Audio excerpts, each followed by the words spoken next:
Garage time. Hey car fans, today we're going to continue to work on this Porsche 911's front fenders in hopes to give it an older look. It's called backdating and changing it from a 1974 to an earlier 1973 look. So the primary focus for today's work is to include some brackets that hold the turn signal box in the front fenders. So this car would have normally had an impact bumper, which is the accordion style heavy aluminum bumper on the front, and we're going to make it a little sleeker and convert it into an RS fiberglass bumper. The orange car on the left is the impact bumper car, while the yellow car on the right has the RS bumper style with the long hood. See how it wraps down in the front towards the bumper, and also has the long wheelbase turn signal housings and grille. And this is the area that needs the bracketry to support that turn signal housing.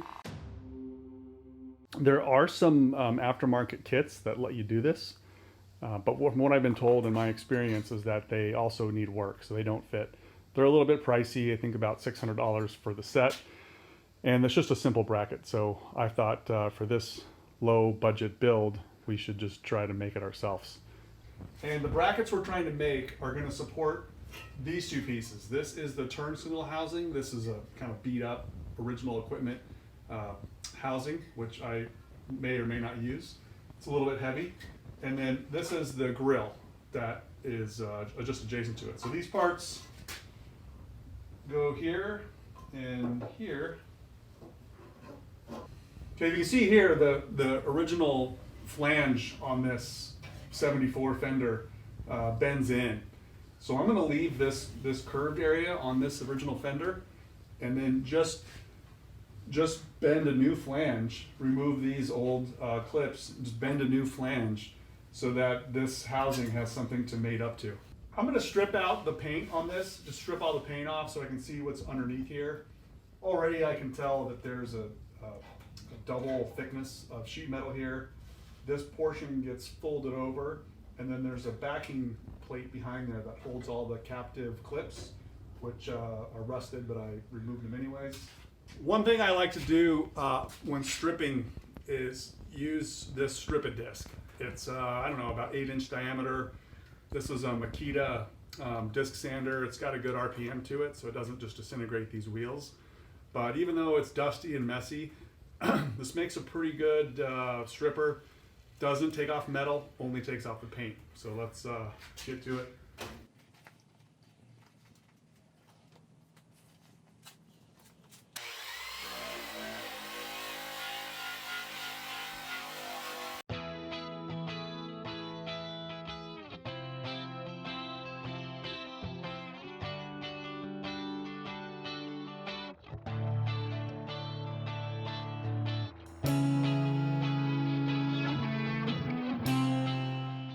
Took off that original. This is factory paint. Came off pretty quick. Not a lot of surprises underneath, which is awesome. But now I'm going to use just a traditional wire wheel, good old-fashioned wire wheel on the end of the drill. You can see it's just a wire wheel, and just going to get inside some of these divots where the spot welds are, and some of the creases where I didn't want to force that strip-a-disc in there because it really is hard on the disc. This is a little bit slower, but a little bit easier to control on some of these valleys and little divots.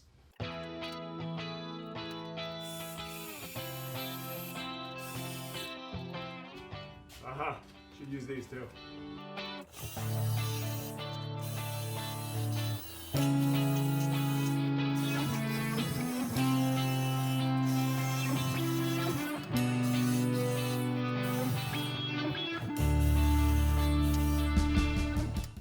Okay, so here's the flange, mostly cleaned, at least the areas I'm going to keep. So you can see a few spot welds.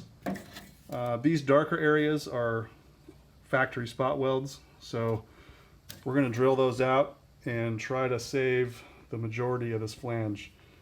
Here is a little bit of rust pitting. We'll either sandblast that or wire brush it some more and get all the rust out. But first things first, let's remove this extra piece of metal. It's a reinforcement piece there, and we just won't need it. So it looks like there's about 5 or 6 of those spot welds. So I just use a, it's an automatic center punch. Mark them.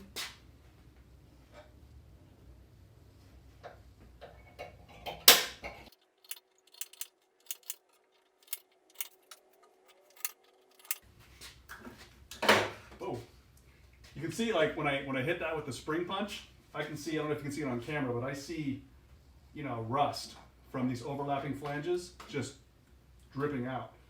Even though I center punched it, I'm gonna go with a small drill bit just to get that hole started. And then I have some special spot welders I'm gonna use too. Spot weld cutters I'm gonna try too.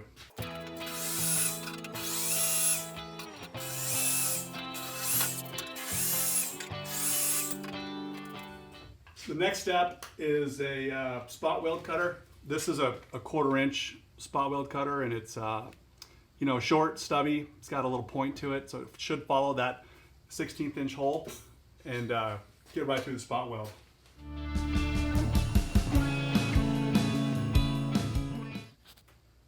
Here's a better look at those holes, and you might be able to see just a little bit of rust, and that's when you stop.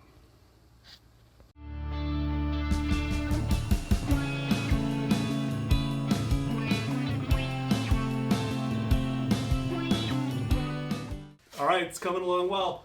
I'm gonna use a little, this is a real cheap, putty knife. You can see it's all bent up, but it's real thin. I like to slide this in there, see if we can pop those spot welds.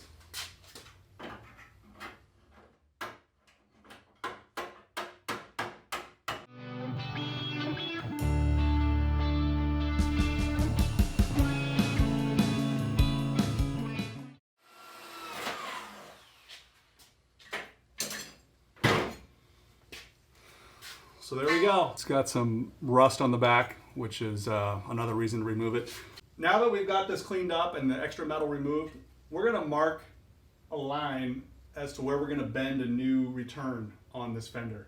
So, once again, this is an improvised tool. It's a Sharpie with a stick on it and a washer stuck between there. So this is the correct distance. It's about 1/4 inch. And that's the distance I'm going to use to gauge where to bend the new flange. So, not a lot of nice tools in this shop.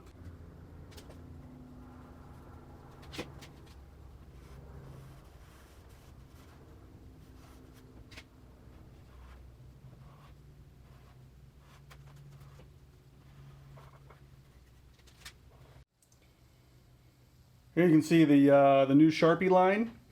And that's just enough distance to allow for a gasket on the back side of this to go like so. So we're gonna get this installed on there. It returns around the back. I'm just trying to make it look like the original factory design, in which case it bends in and then comes back in this direction, and then we'll trim it slightly. All right, now it's time to bend that flange. And I'm just going to use, once again, no special tools. This is just a pair of pliers with, 1/2 inch wide jaw to it. And we just go slow and, don't wrinkle the metal. You just want to ease it in.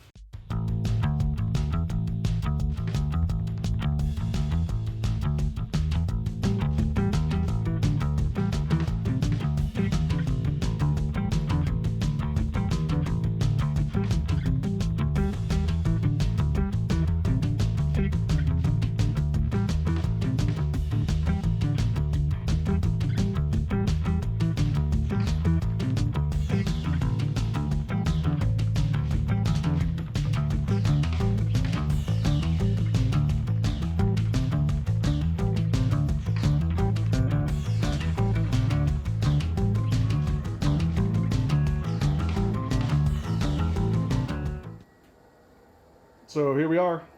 The flange might still be a little bit too long, but we're gonna leave it as is for now because it's always easier to cut it later. I made a paper template of the triangle piece that holds the grill near the hood area. This was estimated based on pictures that I found on the internet. All right, now, so to transfer the design from the paper template to actual metal, I like to use this stuff. It's called Dicam. It's like a ink layout fluid. So you brush it onto the part.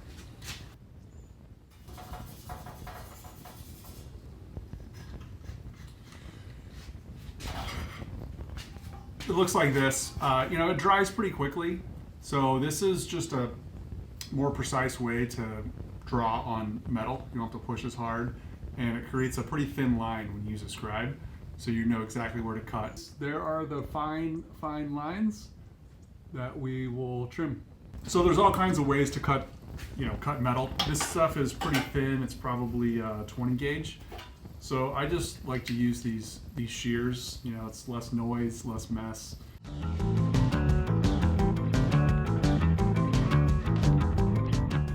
So first I make a rough cut, about a 1/4 inch beyond the line, and then I do a final trim without distorting the part. I take a small slice, just sneak up on the line so you don't have to use too much force and create a bunch of damage to the panel you don't need.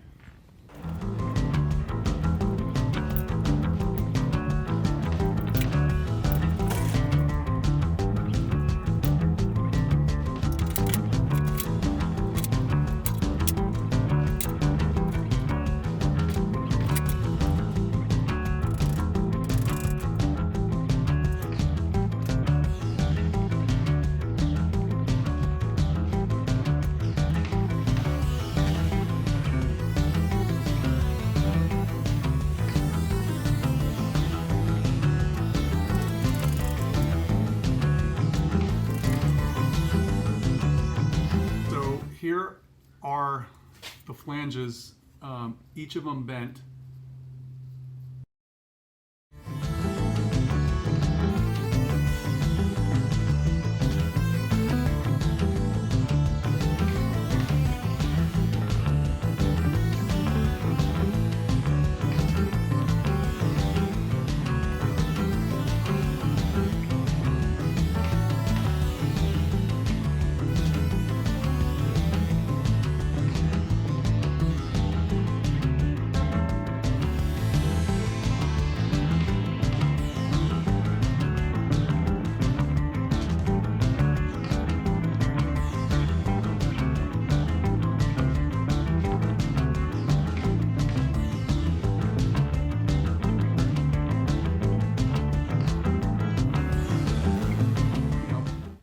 On a curve, and still relatively flat, and it's got the 4 flanges. The other thing I noticed when looking at some pictures is that this part has should have a little relief in it. Makes it stronger, and it's also visible when you open the hood. So I think I'm gonna put it in. So I just spent a few quick minutes making a little hammering buck. So this is just a piece of 1/8 inch steel. And then because of the flange height, I needed to add some more material to it. So I just cut this out with my grinder, and then I cut this with a saw just to give it some more height. So what I'm gonna do, I'm gonna put this piece in here. This distance is what I need for the little relief. And so I'm going to try to use this as a forming tool as I hammer that relief into the part. I'm going to hope that if I clamp it well enough, this will stay in place.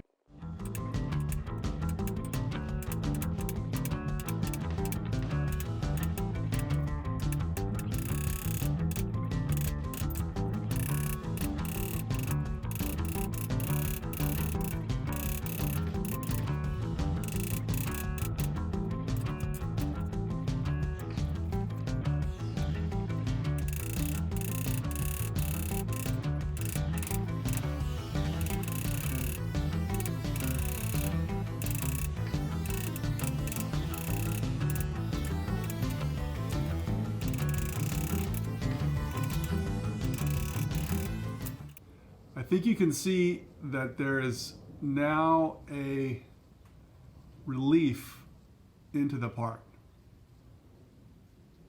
follows the curve, and it's because I'm gonna weld it as a butt weld on here, I didn't want this front face to be anywhere near the hood. As the hood closes, I wanted to make sure there was a gap.